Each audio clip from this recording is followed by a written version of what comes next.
Spain এই মুহূর্তে একটা বিশাল রাজনৈতিক চাপের মধ্যে রয়েছে।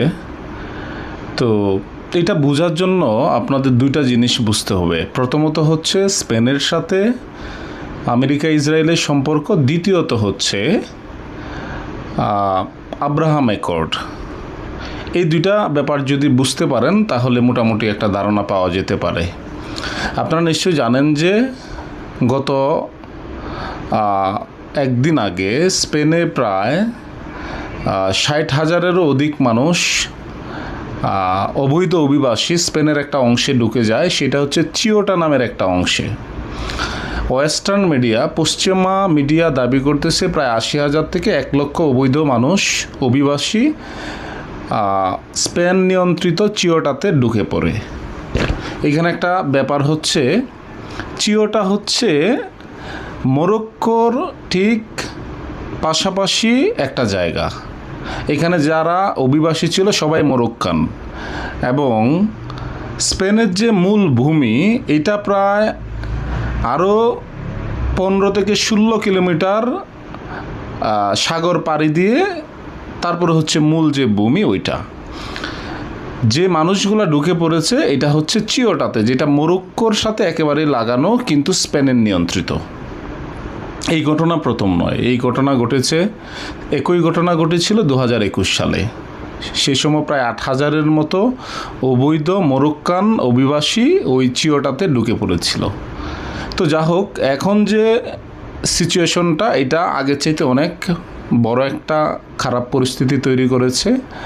কারণ হচ্ছে এত পরিমাণে অবৈধ অভিবাসী ঢোকার কারণে এমনকি ইতালিও স্পেনের সাথে যে সেনজেনের চুক্তি ওটা সাসপেন্ড করে দিয়েছে। আপনারা জানেন যে কেউ যদি সেনজেন বিষয়ে একটা দেশে প্রবেশ করে তাহলে কিন্তু অনেকগুলো দেশ একসাথে ভ্রমণ করতে পারে।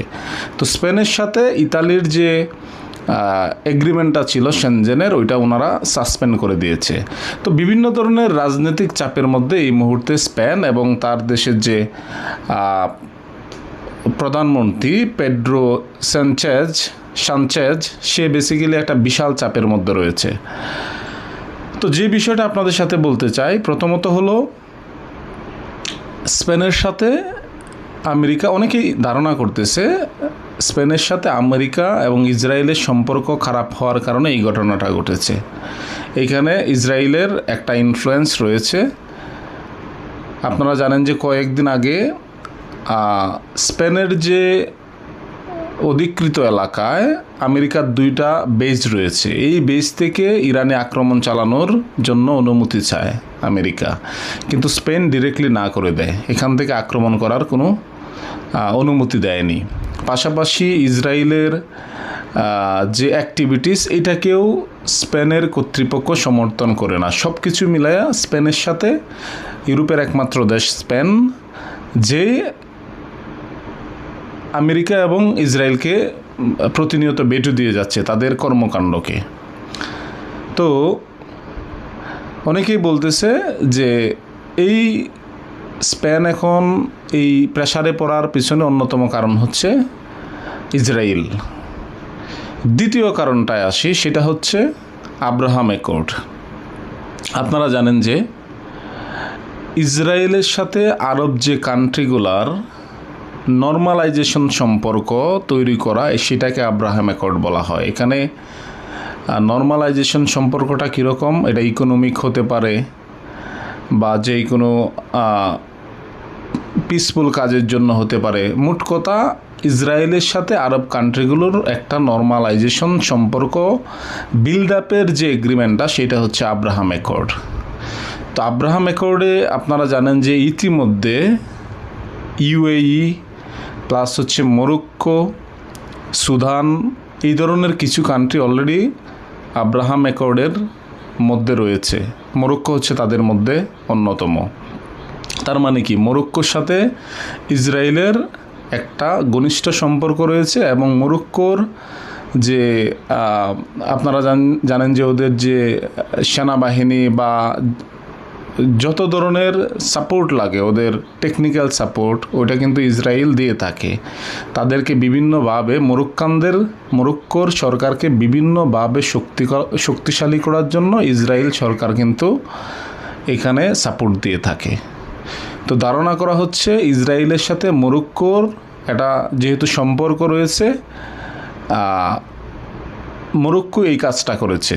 এই যে এতগুলো অবৈধ অভিবাসী ইসরায়েলের ইশারায় তারা ইচ্ছাকৃতভাবে ছেড়ে দিয়েছে স্পেনের দিকে। তো মোটামুটি এই হচ্ছে বিষয়। এখন এটা সবাই ধারণা করতেছে যে ইসরায়েলের সাথে আমেরিকার সাথে স্পেনের খারাপ সম্পর্ক, পাশাপাশি হচ্ছে মরক্কোর সাথে ইসরায়েলের আব্রাহাম অ্যাকর্ডের শর্ত অনুযায়ী যে সম্পর্ক, মরক্কোর সাথে একটা ভালো সম্পর্ক রয়েছে। সেই হিসাবে ইসরায়েলের এলাই হিসেবে এই কাজটা মরক্কো করছে যে তাদেরকে ইচ্ছাকৃতভাবে এই এতগুলো অবৈধ অভিবাসী ইচ্ছাকৃতভাবে স্পেনের অংশে ঢুকিয়ে দেওয়া হয়েছে। তো এটা একটা বলা চলে যে আসলে এই মুহূর্তে এই স্পেনের যে অবস্থা, সেই অবস্থাকে একটু অস্থিতিশীল করে তুলেছে। এবং জানেন যে এখানে আরও বাদবাকি যে ইউরোপিয়ান কান্ট্রিগুলোকে বিভিন্নভাবে ইসরায়েল মেসেজ দেওয়ার চেষ্টা করতেছে যে স্পেন আসলে যেই কাজগুলো করতেছে, মুসলিমদের তারা প্রায়োরিটি দিচ্ছে, অবৈধ অভিবাসনকে প্রায়োরিটি দিচ্ছে। স্পেন কোনোভাবেই অন্যান্য ইউরোপ কান্ট্রির জন্য নিরাপদ নয়। এই মেসেজটা কিন্তু বেসিক্যালি ইসরায়েল এবং পশ্চিমারা দিতে চাচ্ছে। তো এই হচ্ছে মূলত কারণ, যা অনেকেই ধারণা করতেছে। আশা করতেছে আপনাদের এই বিষয়টা ক্লিয়ার হবে। তবে ইতিমধ্যে যে বিষয়টা অনেক রিপোর্টে বলা হচ্ছে যে অলরেডি প্রায় 40,000-এরও বেশি অবৈধ অভিবাসীকে ওই চিওটা থেকে ফেরত নেওয়ার কাজ করতেছে মরক্কোর যে গভর্নমেন্ট, সরকারের সাথে স্পেনের সরকার একসাথে মিলে এই সমস্যা সমাধানের জন্য কাজ করতেছে। তো মোটামুটি এই হচ্ছে বিশ্লেষণ স্পেনের সংকট নিয়ে। ধন্যবাদ সবাইকে।